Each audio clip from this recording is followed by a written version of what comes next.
ସମସ୍ତଙ୍କୁ ଆଜିର ଭୂଗୋଳ ଅର୍ଥନୀତି କାଳାଂଶକୁ ଆପଣମାନଙ୍କୁ ସ୍ୱାଗତ। ଗତ କାଳାଂଶରେ ଆମେ ଅର୍ଥନୀତିର ପ୍ରଥମ ଚାପ୍ଟର ଅର୍ଥନୈତିକ ବିକାଶ ସମ୍ପର୍କରେ କିଛି ସମ୍ୟକ ସୂଚନା ପାଇଥିଲେ। ତ ଆଜି କିଛି ନୂତନ ସୂଚନା ଆମେ ପାଇବା। ତ ନୂତନ ସୂଚନା ପାଇବା ପୂର୍ବରୁ ମୁଁ ଆପଣମାନଙ୍କର ସେହି ପୂର୍ବ ପ୍ରଣାଳୀ ପୂର୍ବ ଜ୍ଞାନ ପ୍ରଶ୍ନକୁ ନେଇ ଆସୁଛି। ତ ଆଜିର ପ୍ରଥମ ପୂର୍ବ ଜ୍ଞାନ ପ୍ରଶ୍ନ ଆପଣମାନଙ୍କ ସାମ୍ନାରେ। ତାହା ପୂର୍ବରୁ ଆମେ କିଛି ନୀତି ନିୟମ ସମ୍ପର୍କରେ ଆଲୋଚନା କରିବା। ପ୍ରତ୍ୟେକ ପ୍ରଶ୍ନର ସମୟ ସୀମା 10 ସେକେଣ୍ଡ, ଯାହାରି ଫଳରେ ସେ 10 ସେକେଣ୍ଡ ଭିତରେ ଆମକୁ ଉତ୍ତର ଦେବା ପାଇଁ ପଡ଼ିବ। ତ ଆଜିର ପ୍ରଥମ ପୂର୍ବ ଜ୍ଞାନ ପ୍ରଶ୍ନ ଆପଣମାନଙ୍କ ସାମ୍ନାରେ। କେଉଁ ମସିହା ଠାରୁ ଭାରତରେ ଉଦାରୀକରଣ ନୀତିକୁ ପ୍ରୋତ୍ସାହନ ମିଳିଛି? ତ ବର୍ତ୍ତମାନ ଆପଣମାନଙ୍କର ସମୟ ଆରମ୍ଭ। 10, 9, 8, 7, 6, 5, 4, 3.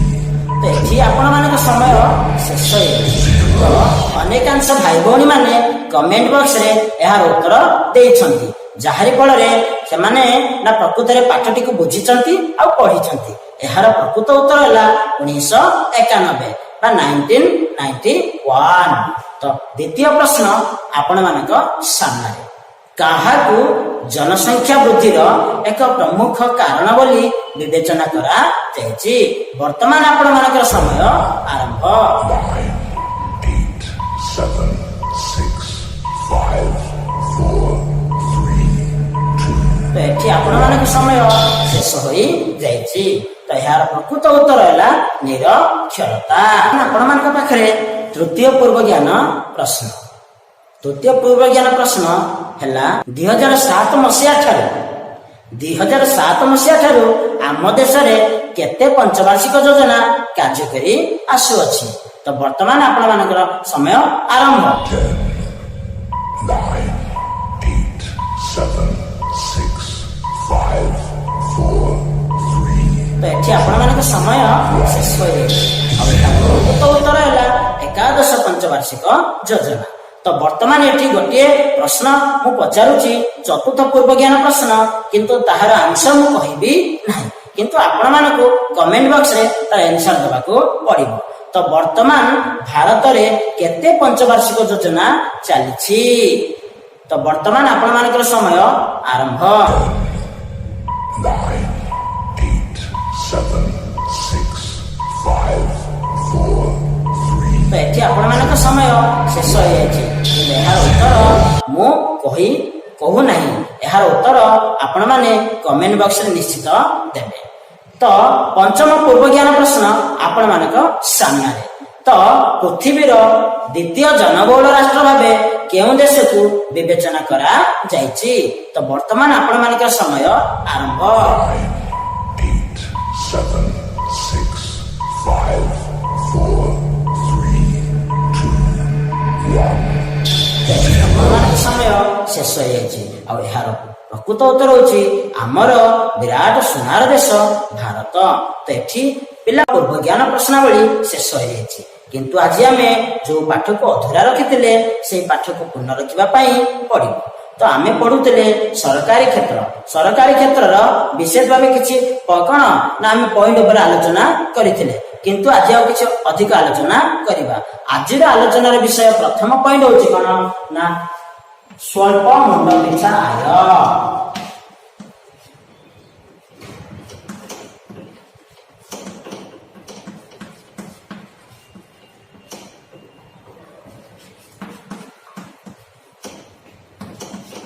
ତ ପିଲାମାନେ ଆମେ ସମସ୍ତେ ଜାଣିଛେ ମୁଣ୍ଡ ପିଛା ଆୟ କଣ? କୌଣସି ଦେଶର କଣ ମୋଟ ଜାତୀୟ ଆୟକୁ ସେହି ଦେଶର ଜନସଂଖ୍ୟା ଦ୍ୱାରା ଯଦି ଆମେ ଭାଗ କରିବା ତାହେଲେ ଆମେ କଣ ପାଇବା ନା ମୁଣ୍ଡ ପିଛା ଆୟ ପାଇବା। ତ ଯଦି ଆମ ଦେଶ କଥା ଆମେ ଚିନ୍ତା କରିବା, ଆମ ଦେଶର ନାମ ଭାରତ। ଏଠି ଅନେକ କଣ ନା ବିଭିନ୍ନ ସମ୍ପ୍ରଦାୟ ବା ବିଭିନ୍ନ ପ୍ରକାର କଣ କ୍ୟାଟେଗୋରୀର ଲୋକ ବାସ କରନ୍ତି, ଯାହାରି ଫଳରେ ଯଦି ଆମ ଭାରତର ମୁଣ୍ଡ ପିଛା ଆୟ କଥା ଆମେ 2002 ମସିହା ପ୍ରକାଶିତ ବିଶ୍ୱ ବିକାଶ ଚିଠା।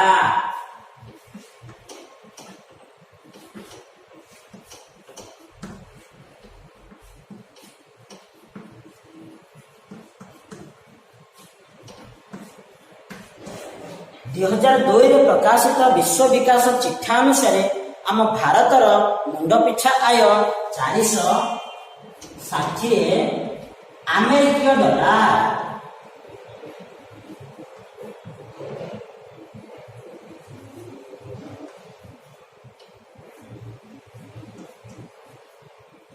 ଯାହାକି ଅତି ନିମ୍ନ ବୋଲି କୁହାଯାଏ, ଯାହାରି ଫଳରେ ଏହା ଦୁର୍ବଳ ଅର୍ଥନୀତିର ପରିଚୟ ପ୍ରଦାନ କରେ।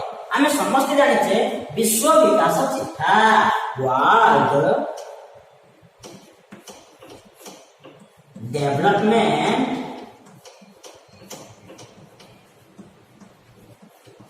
ରିପୋର୍ଟ। ତ ବିଶ୍ୱ ବିକାଶ ଚିଠାକୁ ଇଂରାଜୀରେ ୱାର୍ଲଡ ଡେଭଲପମେଣ୍ଟ ରିପୋର୍ଟ ବା WDR ବୋଲି କୁହାଯାଏ। ଯଦି ପରୀକ୍ଷାରେ ପ୍ରଶ୍ନ ଆସିବ WDR ର ପୁରା ନାମ କଣ ଅଟେ, ଆମେ ଲେଖିପାରିବା ୱାର୍ଲଡ ଡେଭଲପମେଣ୍ଟ ରିପୋର୍ଟ। ତ ପିଲାମାନେ ଯେତେବେଳେ ଦୁର୍ବଳ ଅର୍ଥନୀତିର କଣ ପରିଚୟ ପ୍ରଦାନ କରେ ଆମ ଭାରତୀୟ ଅର୍ଥନୀତି, ତ ଆମେ ଚିନ୍ତା କରିବାକୁ ପଡିବ ବର୍ତ୍ତମାନ ଆମ ଭାରତ ବର୍ଷରେ ଶିକ୍ଷାର ପ୍ରସାର ହେବା ଫଳରେ ଉନ୍ନତ କୌଶଳ ବିଦ୍ୟା ଓ ଉନ୍ନତ ଶିଳ୍ପାୟନ ପ୍ରଭାବରେ ଯାହାରି ଫଳରେ ଭାରତୀୟ ଅର୍ଥନୀତି ଧୀରେ ଧୀରେ କଣ ନା ଚେଞ୍ଜ ହେବାକୁ ଲାଗୁଛି ବା ଧୀରେ ଧୀରେ ଉନ୍ନତି କରିବାକୁ ଲାଗୁଛି। କାରଣ ନା ଦ୍ରୁତ ଶିଳ୍ପାୟନ ଓ ପ୍ରଯୁକ୍ତି ବିଦ୍ୟା, ସୂଚନା ଓ ପ୍ରଯୁକ୍ତି ବିଦ୍ୟା ଏଇ ସବୁ ଗୁଡିକ ଅର୍ଥନୀତିକୁ କଣ କରେ ନା ଉନ୍ନତ ସାଧନ କରିଥାଏ। ପିଲାମାନେ ବର୍ତ୍ତମାନ ଆମେ ଅନ୍ୟ ଏକ କେନ୍ଦ୍ରବିନ୍ଦୁ ଉପରେ ଆଲୋଚନା କରିବା, ଯାହାର ନାଁ ହେଉଛି କଣ କୃଷିର ପ୍ରାଧାନ୍ୟ।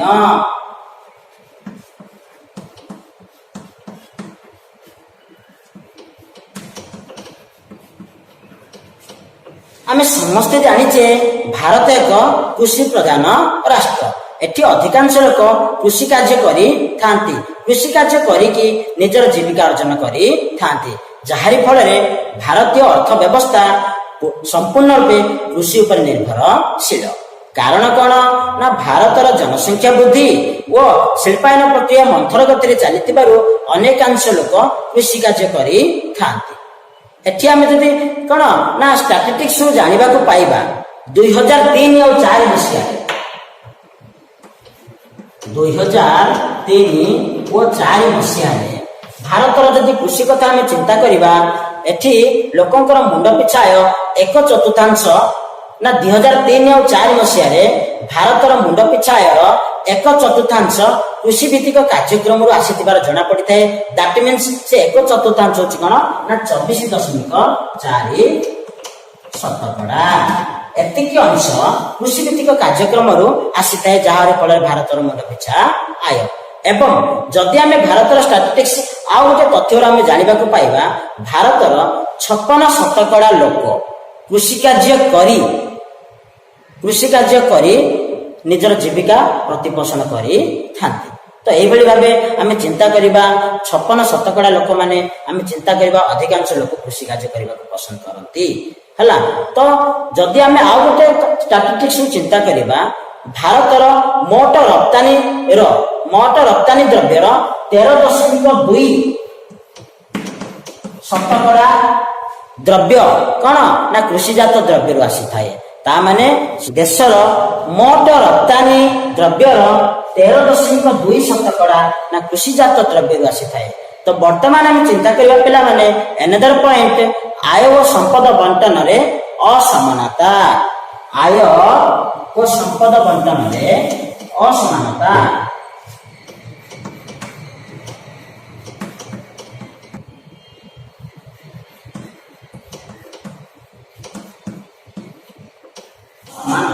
କିଭଳି ଭାବେ ଅସମାନତା ଦେଖାଯାଇଥାଏ?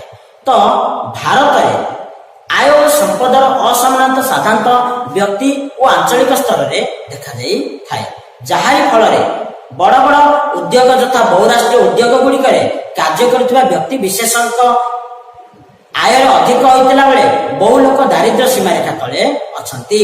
ଦାରିଦ୍ର୍ୟ ସୀମାରେଖା ତଳେ, ଯାହାକୁ କୁହାଯାଏ ଇଂଲିଶରେ BPL, below poverty line. Below poverty line.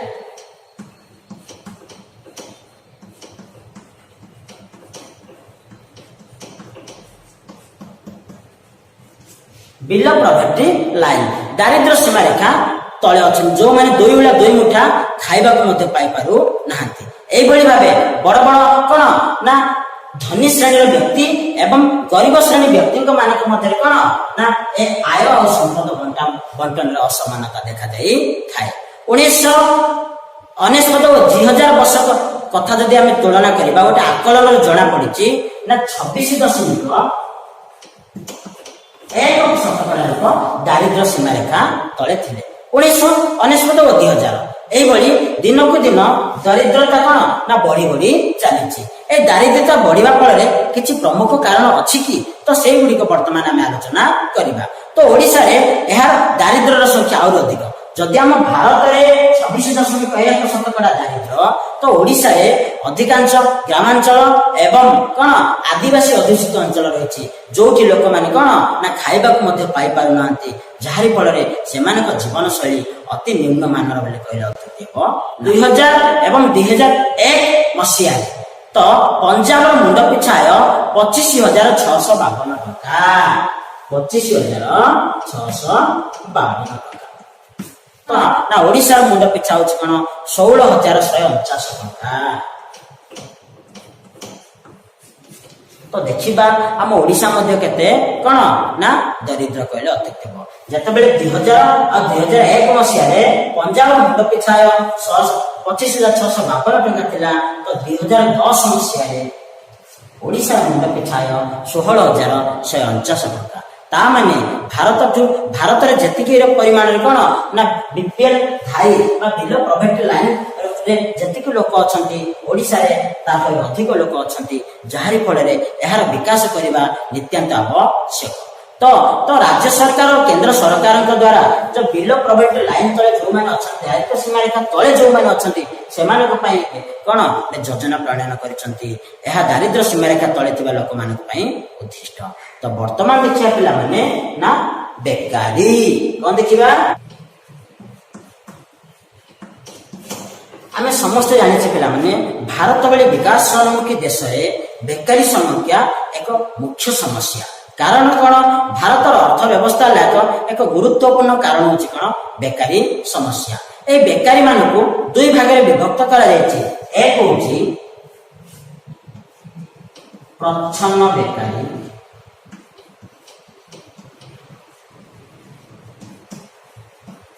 ଦୁଇ ଋତୁକାଳୀନ ବେକାରୀ।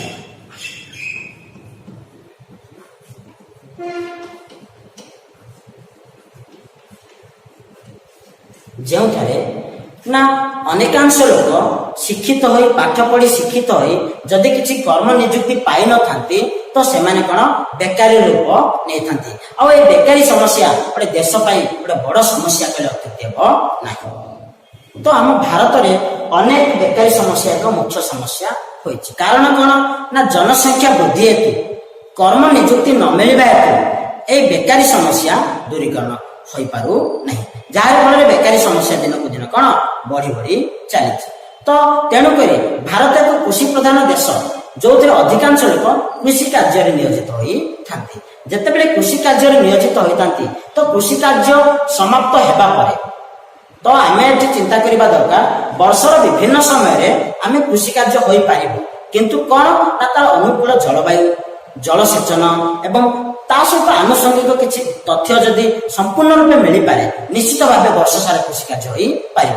ଯାହାରି ଫଳରେ ଆମ ଭାରତ ଭଳି ମୌସୁମୀ ବାୟୁର ପ୍ରଭାବରେ ଯେଉଁ ଭାରତ ବୃଷ୍ଟି ପାଇଥାଏ, ଏଇଭଳି ଭାରତ ଭଳି ଦେଶରେ ନା ଜଳ ସମସ୍ୟା ଏକ ମୁଖ୍ୟ ସମସ୍ୟା। କେବଳ ମୌସୁମୀ ବାୟୁର ପ୍ରଭାବରେ ଜଳ ସମସ୍ୟା ଦୂରୀକରଣ ହୋଇଥାଏ, ଯାହାର ଫଳରେ କୃଷି କାର୍ଯ୍ୟ ହୋଇଥାଏ। ଏବଂ ବର୍ଷର ଅନେକ ସମୟରେ ସେଇ ଯୋଉ ସମୟରେ କୃଷି କାର୍ଯ୍ୟ ସମାପ୍ତ ହୋଇଥାଏ, ତ ସେଇ ସମୟକୁ ବାଦ ଦେଇ ବର୍ଷର ଅନ୍ୟ ସମୟରେ କିଛି ଲୋକ କଣ ହୋଇଥାନ୍ତି ନା ବେକାରୀ ହୋଇଥାନ୍ତି, ଯାହାରି ଫଳରେ କୃଷି ଏକ ଋତୁକାଳୀନ ବେକାରୀର କଣ ମାନ୍ୟତା ପାଇଛି। କାହିଁକି? ଗୋଟେ ନିର୍ଦ୍ଦିଷ୍ଟ ଋତୁରେ କୃଷି କାର୍ଯ୍ୟ ହୋଇଥାଏ, ଜଳସେଚନ ଜଳ ସମସ୍ୟା ଏକ ଉତ୍କଟ ସମସ୍ୟା ରୂପେ ବିବେଚିତ ହୋଇଥିବାରୁ ଅନ୍ୟ ସମୟରେ କଣ ଭାରତୀୟ ମାନେ ଜଳ ପାଇନଥାନ୍ତି, ଯାହାର ଫଳରେ କୃଷି କାର୍ଯ୍ୟ ହୋଇନଥାଏ। এইଭଳି ତେଣୁକରି କୃଷି କାର୍ଯ୍ୟକୁ ଗୋଟେ କଣ ଋତୁକାଳୀନ ବେକାରୀ କୁହାଯାଏ, ବା ଋତୁକାଳୀନ କୃଷି କାର୍ଯ୍ୟରେ ନିୟୋଜିତ ଶ୍ରମିକ ମାନଙ୍କୁ ଋତୁକାଳୀନ ବେକାରୀ ବୋଲି କୁହାଯାଏ। ଯେହେତୁ କୃଷି ଏକ ଋତୁକାଳୀନ ବ୍ୟାପାର, କୃଷି କାର୍ଯ୍ୟ ପରେ ବର୍ଷର ଅନେକ ଦିନ ପର୍ଯ୍ୟନ୍ତ ଲୋକମାନେ କଣ ନା କିଛି କାମ କରିବାକୁ ପାଆନ୍ତି ନାହିଁ, କାରଣ ସବୁ ଜମି ଗୁଡ଼ିକ ଜଳସେଚନ ସୁବିଧା ନାହିଁ। ତେଣୁକରି ସେମାନଙ୍କୁ ଋତୁକାଳୀନ ବେକାରୀ ବୋଲି କୁହାଯାଏ। ତ ଏଠି ପିଲାମାନେ ଆଉ ଗୋଟେ କଥା ମୁଁ କହି ରଖୁଛି, ତ ଉପଯୁକ୍ତ କର୍ମ ସଂସ୍ଥାନର ଅଭାବ ସାଙ୍ଗକୁ ଦ୍ରୁତ ଜନସଂଖ୍ୟା ବୃଦ୍ଧି ହେତୁ କୃଷି କ୍ଷେତ୍ରରେ ଆବଶ୍ୟକତାର ଢେର ଅଧିକା ଲୋକ କାମ କରନ୍ତି। ଖାଲି କୃଷି ନୁହଁ, କଳକାରଖାନା, ଘରୋଇ ସଂସ୍ଥା, ସରକାରୀ ସଂସ୍ଥା, କଣ ଅଟୋ ଚାଳକ, ଦିନ ମଜୁରିଆ, ଏମାନେ କଣ ନା ନିର୍ଦ୍ଦିଷ୍ଟ ଋତୁରେ କଣ ବଳକା ଶ୍ରମିକ ହୁଅନ୍ତି, ଯାହାକୁ କୁହାଯାଏ କଣ ପ୍ରଚ୍ଛନ୍ନ ବେକାରୀ। କୌଣସି କାର୍ଯ୍ୟରେ ନା ଆବଶ୍ୟକତା ଠାରୁ ଅଧିକ ଲୋକ ଯଦି କାମ କଲେ ସେମାନେ ବଳକା ହୋଇକି ହୁଅନ୍ତି, ତାହାକୁ ପ୍ରଚ୍ଛନ୍ନ ବେକାରୀର ମାନ୍ୟତା ମିଳିଛି। ଏଇଭଳି ଭାବେ କଣ ପ୍ରଚ୍ଛନ୍ନ ବେକାରୀ ଆଉ ଋତୁକାଳୀନ ବେକାରୀ ଦୁଇ ଭାଗରେ ବିଭକ୍ତ। ତେଣୁକରି ଏ ବେକାରୀ ସମସ୍ୟା ଦୂରୀକରଣ ହେଲେ ମଧ୍ୟ ସରକାର ବିଭିନ୍ନ କଣ ପଦକ୍ଷେପ ନେଲେ ମଧ୍ୟ ଏ ସମସ୍ୟା ଧୀରେ ଧୀରେ ଆହୁରି ବଢି ବଢି। ବର୍ତ୍ତମାନ ଅନ୍ୟ ଏକ କେନ୍ଦ୍ର ବିନ୍ଦୁ ଉପରେ ଆମେ ଆଲୋଚନା କରିବା, ଯାହା ହେଉଛି ପ୍ରାକୃତିକ ସମ୍ପଦର ଅପୂର୍ଣ୍ଣ ଉପଯୋଗ।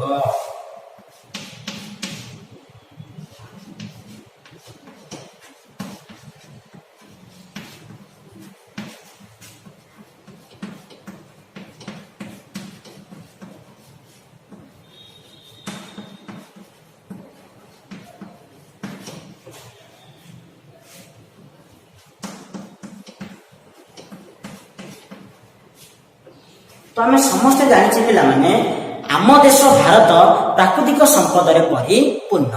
ଗୋଟିଏ ଦେଶର ବିକାଶ କ୍ଷେତ୍ରରେ ଆମେ ଯଦି ଚିନ୍ତା କରିବା, ଏହାର ପ୍ରାକୃତିକ ସମ୍ପଦର ସଦୁପଯୋଗ କରିବା। ଆମ ଦେଶରେ ବିଭିନ୍ନ ପ୍ରକାର ପ୍ରାକୃତିକ ସମ୍ପଦରେ ପରିପୂର୍ଣ୍ଣ। କୋଇଲା, ମାଙ୍ଗାନିଜ, ବକ୍ସାଇଟ, ତାପରେ କଣ ନା ଲୁହା ପଥର, ଏମିତି ବିଭିନ୍ନ ପ୍ରକାର ପ୍ରାକୃତିକ ସମ୍ପଦରେ ପରିପୂର୍ଣ୍ଣ ହେଲେ ମଧ୍ୟ ଏହାର ସଦୁପଯୋଗ ହୋଇପାରୁ ନାହିଁ, ପୂର୍ଣ୍ଣ ରୂପେ ସଦୁପଯୋଗ ହୋଇପାରୁ ନାହିଁ। ଏହାର ପ୍ରମୁଖ କାରଣ ହେଲା କଣ ନା ଏହାର ଅନୁନ୍ନତ ଶିଳ୍ପ ଓ ବୈଷୟିକ ଜ୍ଞାନ କୌଶଳ। ଆମ ଦେଶରେ ଶିଳ୍ପ କ୍ଷେତ୍ରରେ ଅନୁନ୍ନତ ବା ଏତେ କଣ ପାରଦର୍ଶିତା ଲାଭ କରିପାରୁନାହିଁ, ଆଉ ବୈଷୟିକ ଜ୍ଞାନ କୌଶଳ ଆଉ କିଛି ଟେକ୍ନୋଲୋଜିର ଅଭାବ ରହି ଯାଉଛି, ଯାହାରି ଫଳରେ କଣ ଏ ପ୍ରାକୃତିକ ସମ୍ପଦ ଗୁଡ଼ିକର ଅପୂର୍ଣ୍ଣ ଉପଯୋଗ ହେଇପାରୁ ନାହିଁ ବା ଅପୂର୍ଣ୍ଣ ଉପଯୋଗ ହେଇପାରୁଛି, ପୂର୍ଣ୍ଣ ଉପଯୋଗ ହେଇପାରୁ ନାହିଁ। ଏମିତି ଭାବେ ଅନେକାଂଶ ପାହାଡ ପର୍ବତ ଗୁଡ଼ିକରେ ବିଭିନ୍ନ ପ୍ରକାର ସବୁ କଣ ନା ଖଣିଜ ଦ୍ରବ୍ୟ ଭରପୁର ହେଇକି ଅଛି, କିନ୍ତୁ ଆମର କଣ ନା ଉପଯୁକ୍ତ ଜ୍ଞାନ କୌଶଳ ମାଧ୍ୟମରେ ପ୍ରୟୋଗ ହେଇପାରୁନି, ଯାହାରି ଫଳରେ ଏଇଗୁଡ଼ିକର କଣ ନା ସମ୍ପୂର୍ଣ୍ଣ ରୂପେ ଅପୂର୍ଣ୍ଣ ରହିଯାଉଛି, ପୂର୍ଣ୍ଣ ସାଫଲ୍ୟ ମଣ୍ଡିତ ହୋଇପାରୁ ନାହିଁ। ଯାହାରି ଫଳରେ କଣ ହେଇଛି ନା ଅବାଧ ଗଛ କଟା ଦ୍ଵାରା ଜଙ୍ଗଲ ସମ୍ପଦ କ୍ଷୟ ହେବାରେ ଲାଗିଛି। ତ ଜଙ୍ଗଲ ସମ୍ପଦକୁ ଆମେ କ୍ଷୟ କରୁଛେ, କିନ୍ତୁ କିଭଳି ଭାବେ ନୂତନ ଜଙ୍ଗଲ ସୃଷ୍ଟି କରିବା, ଏଇ ନୀତି ନିୟମ ଯଦି ପ୍ରଣୟନ ହୋଇପାରିଥାନ୍ତା, ନିଶ୍ଚୟ ତାର ପୂର୍ଣ୍ଣ ଉପଯୋଗ ହୋଇପାରିଥାନ୍ତା। ଯଦି ବା କଣ ନା ଜଳ ଭରପୁର ଭାବେ ଆମ ଦେଶରେ କଣ ଭରି ରହିଛି, ଯାହାରି ଫଳରେ ଏ ଜଳ ସମ୍ପଦକୁ ନଷ୍ଟ ନ କରି ଯଦି ଜଳ ସମ୍ପଦକୁ ସଂରକ୍ଷଣ କରିବା, ନିଶ୍ଚୟ ଭାବେ ପ୍ରାକୃତିକ ସମ୍ପଦର କଣ ପୂର୍ଣ୍ଣ ଉପଯୋଗ ହେଇପାରିବ। ତେଣୁକରି ଏଇଭଳି କିଛି ଅଭାବ ଯୋଗୁଁ ତ ପ୍ରାକୃତିକ ସମ୍ପଦର ଅପୂର୍ଣ୍ଣ ଉପଯୋଗ ହେଇପାରୁଛି। ତେଣୁକରି ଆମେ ପୂର୍ଣ୍ଣ ଉପଯୋଗ କରିବା ପାଇଁ ଚେଷ୍ଟା କରିବା। ତ ବର୍ତ୍ତମାନ ଗୋଟେ ପଏଣ୍ଟ ହଉଛି କଣ ଆଧାରିତ ସଂରଚନା।